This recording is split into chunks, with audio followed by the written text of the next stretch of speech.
Welcome to special analysis. నేను రమా మండవ. ఈ రోజు అనాలిసిస్లో భాగంగా మనం తీసుకోబోతున్న టాపిక్ ఏంటంటే, ఇక్కడ అనాలిసిస్కి నేను ఒక టైటిల్ పెడతాం జరిగింది. అమిత్ షాతో టచ్లోకి వచ్చిన ఆ ఇద్దరు ఎంపీలు ఎవరు అని చెప్పేసి నేను టైటిల్ పెట్టాను. ఆ అంశం గురించి మనం మాట్లాడుకునే ప్రయత్నం చేద్దాం. ఇక్కడ చూసినట్లయితే నిజంగానే వైఎస్ఆర్సీపీ ఎంపీల విషయంలో చాలా సీరియస్ చర్చ జరుగుతోంది చాలా రోజులుగా.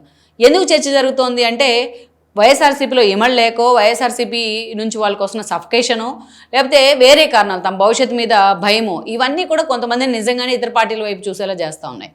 దానికి తోడు ఏం జరుగుతోందంటే పర్టికులర్లీ బీజేపీ వైపు చూసేలా చేస్తున్నాయి. ఇక్కడ చూసాం, రాష్ట్రంలో ఆల్రెడీ 3 పార్టీలు కలిసి ఉన్నప్పటికీ ఇక్కడ BJP national party, TDP national party అయినా ఆ స్థాయిలో అది పక్క రాష్ట్రంలో కూడా ఎక్స్పోజ్ కావట్లే. ఇక్కడ టీడీపీ ఆల్రెడీ ఫుల్ ప్యాక్ అయిపోయింది.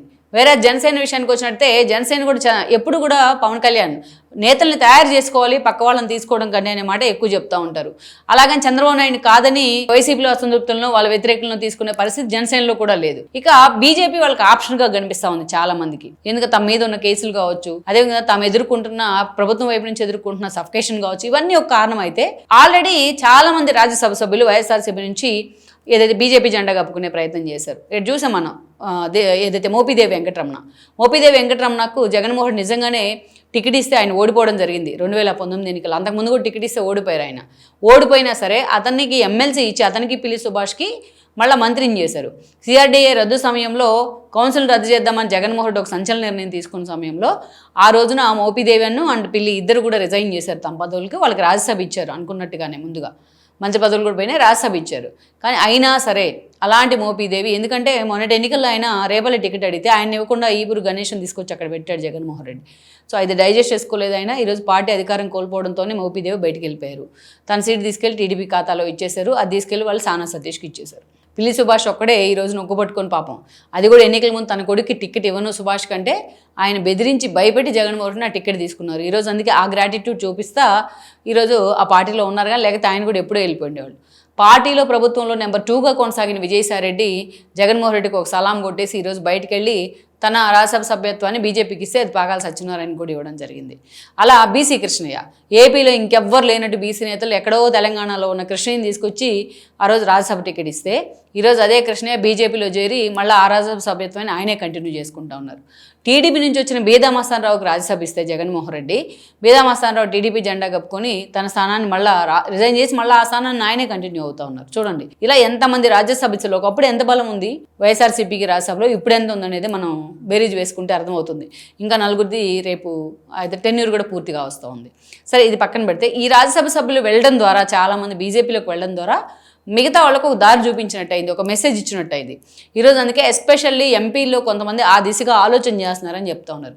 అయితే ఎంపీలో ఎవరికి ఉంది అలాంటి ఆలోచన చేయడం? ఈరోజు ఎంతమంది ఉన్నారు ఎంపీలు? 3 ఉన్నారు. ఒకరు గురుమూర్తి, అదేవిధంగా చూస్తే ఒకరు అవినాష్ రెడ్డి, ఇంకొకరు మిథున్ రెడ్డి. సో ఎవరు ఆలోచన చేస్తున్నారు వీళ్ళల్లో అంటే, గురుమూర్తి ఆల్రెడీ, ఎందుకంటే బీజేపీతో సత్సంబంధాలే ఉన్నాయి కాబట్టి బీజేపీతో సత్సంబంధాలే ఉన్నాయి. కానీ అంతకు మించి బీజేపీ వైపు చూస్తున్నారు అన్న నేతలు ఎవరంటే ఆ ఇద్దరే. ఫస్ట్ మిథున్ రెడ్డిని చెప్పుకుంటే, సో పెద్దిరెడ్డి మిథున్ రెడ్డి ఇద్దరు కూడా వైఎస్ఆర్సీపీలో 2014 నుంచి అప్రతిహతంగా తమ ప్రస్థానం కొనసాగిస్తూ వచ్చారు. తండ్రి ఎమ్మెల్యేగా ఉంటే కొడుకు ఎంపీగా 3 సార్లు నుంచి వాళ్ళు గెలిచారు. అందరూ కూడా ట్విస్ట్ ఏంటంటే, మొన్నటి ఎన్నికల సమయంలో రాష్ట్ర వ్యాప్తంగా కూటమి ఉంటే బట్ వీళ్ళిద్దరూ కూడా ఎంపీగా మిథున్ గెలిచారు, మళ్ళీ ఎమ్మెల్యేగా అదేవిధంగా పెద్దిరెడ్డి గెలవడం జరిగింది. అయితే వీళ్ళిద్దరూ గెలిచిన దగ్గర నుంచి ఆ పార్టీలోంచి సఫికేషనే. అంతకుముందులాగా పెద్దిరెడ్డికి అంత ప్రయారిటీ లేదు. మరోవైపు కూటమి వైపు నుంచి కేసులు పడతా ఉన్నాయి. మదనపల్లి ఫైల్స్ తగలబడిన కేసు దగ్గర నుంచి అనేక అంశాల్లో పెద్దిరెడ్డి మీద ప్రెజర్ క్రియేట్ అయింది. ఈరోజు చాలా కేసులు ఉన్నాయి ఆయన ఏదైతే పెద్దిరెడ్డి మీద.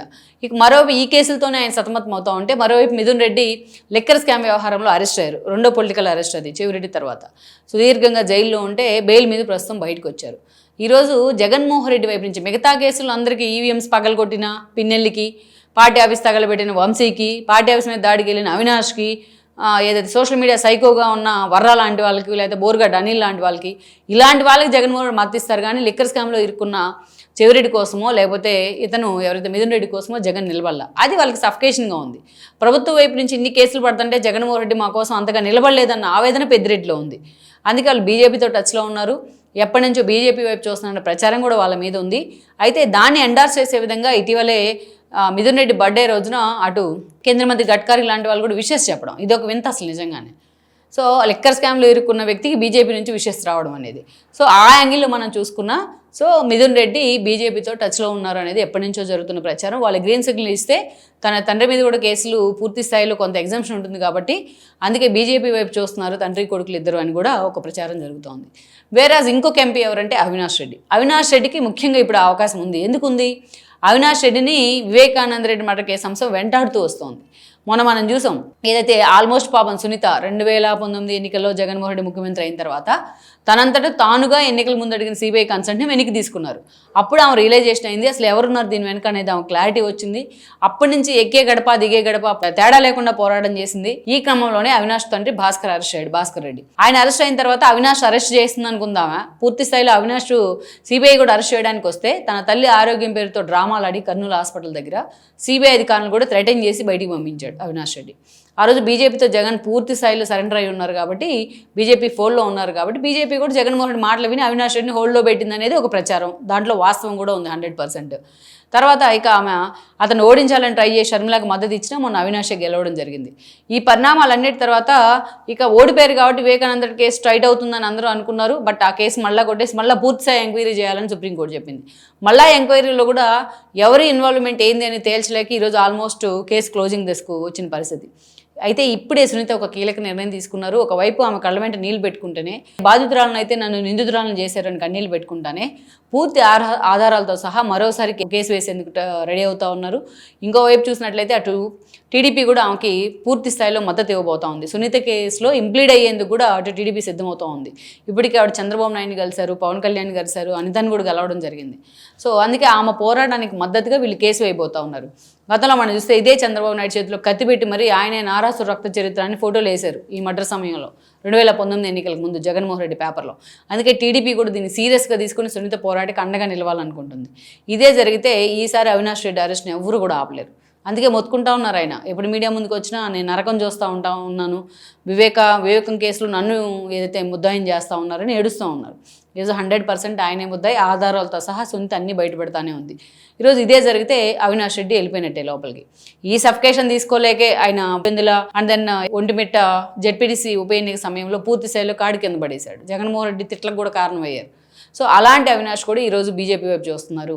ఈ మాట జగన్ గతంలోనే చెప్పారు. నువ్వు అవినాష్ మీద కేసు పెడితే అవినాష్ బీజేపీలోకి వెళ్తారు, అక్కడ రెస్క్యూ అవుతాడు అని చెప్పి జగన్మోహన్ చెప్పారని సునీత చెప్పింది కదా, అదే జరగబోతోంది ఈ రోజున.